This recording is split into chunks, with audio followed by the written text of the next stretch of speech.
Genesis Kapitulo 35, Binasbasan ng Diyos si Jacob sa Bethel. Ngayon, sinabi ng Diyos kay Jacob, maghanda ka, pumunta ka sa Bethel at doon manirahan.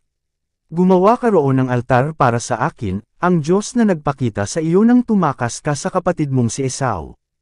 Kaya sinabi ni Jacob sa sambahayan niya at sa lahat ng kasama niya, itapon ninyo ang mga Diyos-dayosan ninyo. Maging malinis kayo at magbihis ng damit bilang simbolo ng bago at malinis na buhay. Pagkatapos, pupunta tayo sa Bethel, at gagawa ako roon ng altar para sumamba sa Diyos na tumulong sa akin noong nasa kahirapan ako, at aking kasama kahit saan ako pamaron. Kaya ibinigay nila kay Jacob ang mga Diyos-dayosan nila pati na ang mga hikaw nila na ginagamit bilang anteng-anteng. Ibinaon ni Jacob ang lahat ng ito sa ilalim ng punong kahoy na terebinto malapit sa Shechem. Nang umalis na sina Jacob, pinagharian ng takot mula sa Diyos ang mga tao sa palibot ng mga bayan, kaya hindi sila lumusab at hindi nila hinabol sila Jacob. Nakarating sila Jacob at ang mga kasama niya sa Luz, na tinatawag ding Bethel, doon sa Canaan. Gumawa siya roon ng altar. Tinawag niya ang lugar na iyon na El Bethel dahil nagpakita sa kanya roon ng Diyos nang tumakas siya sa kanyang kapatid na si Esau. Namatay si Deborah na tagapag-alaga ni Rebekah. Kaya inilibing siya sa ilalim ng punong kahoy na terebinto na nasa paanan ng Bethel. Tinawag iyon na punong kahoy na Alon Bakot. Nang umuwi si Jacob mula sa Padan Aram, muling nagpakita ang Diyos sa kanya at binasbasan siya. Sinabi ng Diyos sa kanya, Jacob ang pangalan mo. Pero mula ngayon hindi ka natatawaging Jacob kundi Israel na. Kaya naging Israel ang pangalan ni Jacob. Sinabi pa ng Diyos sa kanya, ako ang makapangyarihang Diyos. Magkakaroon ka ng maraming anak. Magiging ama ka ng isang bansa at ng marami pang bansa, at magiging hari ang iba mong mga lahi.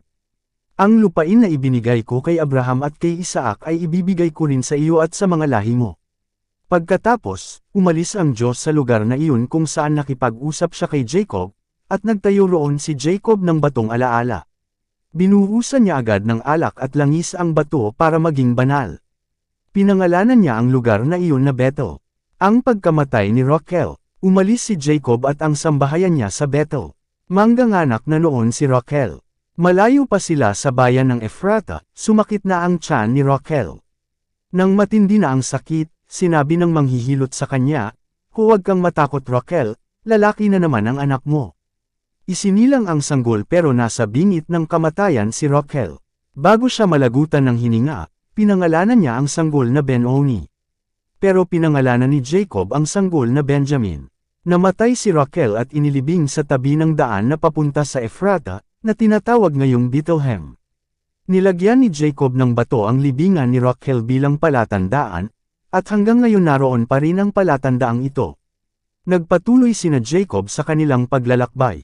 Pagdating nila sa kabilang panig ng Migdal Eder, nagtayo sila roon ng mga tolda nila.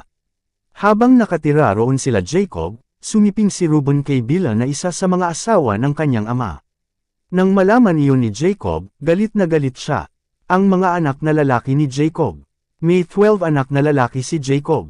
Ang mga anak niya kay Leah ay sina Reuben na panganay, pagkatapos ay sina Simeon, Levi, Judah, Issachar at Zebulun. Ang mga anak niya kay Rachel ay sina Jose at Benjamin. Ang mga anak niya kay Bilha na alipin ni Rachel ay sina Dan at Naphtali. Ang mga anak niya kay Zilpa na alipin ni Leah ay sina Gad at Asher. Silang lahat ang anak na lalaki ni Jacob na isinilang sa Padan Aram. Ang pagkamatay ni Isaac. Pumunta si Jacob sa ama niyang si Isaac sa Mamre, malapit sa Kiriath Arba, na tinatawag ding Hebron. Ito ang lugar na tinitirhan ni Isaac na siya ring tinitirhan noon ni Abraham. Nabuhay si Isaac ng 180 taon. Namatay siya sa katandaan na kontento sa kanyang buhay, at kasama na ng kanyang mga kamag-anak na sumakabilang buhay na. Inilibing siya ng mga anak niyang sina Esau at Jacob.